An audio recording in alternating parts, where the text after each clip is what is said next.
4ನೇ ತರಗತಿ. ಇಂದಿನ ಸಚೇತನ ಕಾರ್ಯಕ್ರಮದ ವಿಷಯ ಸಾವಿತ್ರಿಬಾಯಿ ಫುಲೆ ಅವರ ಬಗ್ಗೆ ಒಂದೆರಡು ಅನಿಸಿಕೆ ಹೇಳಲು ಬಯಸುತ್ತೇನೆ. ಸಾವಿತ್ರಿಬಾಯಿ ಫುಲೆ ಅವರು ಜನವರಿ 3, 1831ರಂದು ಮಹಾರಾಷ್ಟ್ರದಲ್ಲಿ ಜನಿಸಿದರು. ಇವರು ತನ್ನ 9ನೇ ವಯಸ್ಸಿನಲ್ಲಿಯೇ ಜ್ಯೋತಿರಾವ್ ಫುಲೆ ಅವರನ್ನು ವಿವಾಹವಾದರು. ಜ್ಯೋತಿರಾವ್ ಫುಲೆ ಅವರು ತನ್ನ ಪತ್ನಿಗೆ ಮನೆಯಲ್ಲಿಯೇ ಶಿಕ್ಷಣ ನೀಡಲು ಆರಂಭಿಸಿದರು.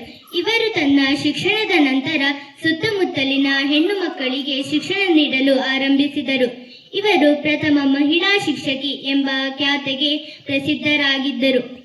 ಪಾತ್ರರಾಗಿದ್ದರು. ಹೆಣ್ಣು ಮಕ್ಕಳು ಎಲ್ಲ ಕ್ಷೇತ್ರದಲ್ಲಿಯೂ ಸದಾ ಮುಂದೆ ಇರಬೇಕು ಎಂಬ ಕನಸನ್ನು 150 ವರ್ಷಗಳ ಹಿಂದೆಯೇ ಕಂಡಿದ್ದರು. ಕವಯತ್ರಿಯಾದ ಇವರು ಮಹಾರಾಷ್ಟ್ರದಲ್ಲಿ ಸಾಮಾಜಿಕ ಅಸಮಾನತೆಯ ವಿರುದ್ಧ ಹೋರಾಡಿದ್ದರು. ಬಾಲ್ಯ ವಿವಾಹ, ಸತಿ ಪದ್ಧತಿ ಇಂತಹ ಅನಿಷ್ಟ ಆಚಾರಗಳನ್ನು ಖಂಡಿಸಿ ಮಹಿಳೆಯರ ಏಳಿಗೆಗೆ ಸದಾ ದುಡಿಯುತ್ತಿದ್ದರು ಎಂದು ಹೇಳಿ ನನ್ನ ಮಾತನ್ನು ಮುಗಿಸುತ್ತಿದ್ದೇನೆ. ಧನ್ಯವಾದಗಳು.